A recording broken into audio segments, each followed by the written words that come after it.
Assalamualaikum warahmatullahi wabarakatuh. Kembali lagi dengan Teacher Yola. Kali ini kita akan membahas tentang teks biografi. Setiap orang pasti memiliki tokoh idola. Mungkin tokoh itu adalah orang tua sendiri, kalangan selebritis, tokoh agama, ataupun pejuang nasional, misalnya R.A. Kartini atau Bung Hatta. Kita mengidolakan tokoh tersebut tentu berdasarkan suatu alasan, misalnya karena keteladanan atau karena karya dan prestasinya yang gemilang. Dengan alasan itu pula, kisah hidup mereka penting ditulis sehingga bisa dibaca oleh banyak orang. Di samping bisa menambah wawasan dan pengalaman, kita pun bisa banyak belajar dari lika-liku kehidupan mereka. Nah, itulah yang dimaksud dengan biografi.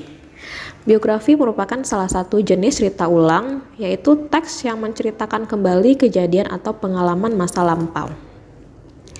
Teks biografi dapat diklasifikasikan menjadi 4 macam, yaitu pengalaman pribadi, cerita ulang faktual, cerita ulang imajinatif, dan cerita ulang prosedur.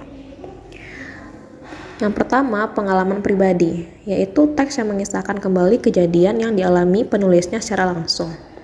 Yang kedua, cerita faktual, yaitu teks yang mengisahkan kembali kejadian masa lalu yang disaksikan sendiri ataupun dialami orang lain.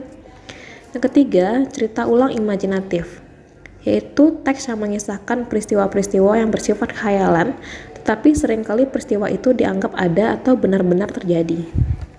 Yang keempat, cerita ulang prosedur, yaitu teks yang menceritakan latar belakang atau asal-usul terjadinya suatu kejadian masa lalu. Selanjutnya, struktur teks biografi.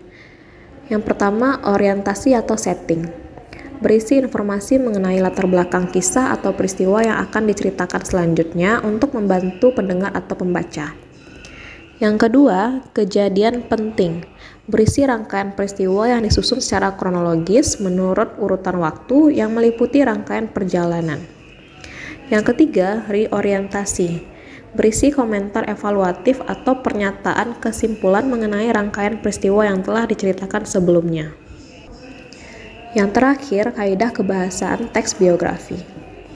Yang pertama, menggunakan kata ganti orang pertama, tunggal, atau jamak. Yang kedua, banyak menggunakan kata kerja tindakan untuk menjelaskan peristiwa-peristiwa.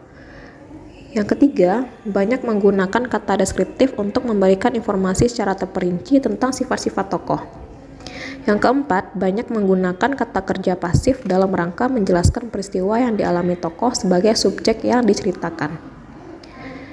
Yang kelima, banyak menggunakan kata kerja mental dalam rangka penggambaran peran tokoh. Yang keenam, banyak menggunakan kata sambung, kata depan, ataupun nomina yang berkenaan dengan urutan waktu. Demikianlah pembahasan tentang teks biografi. Sekian, terima kasih.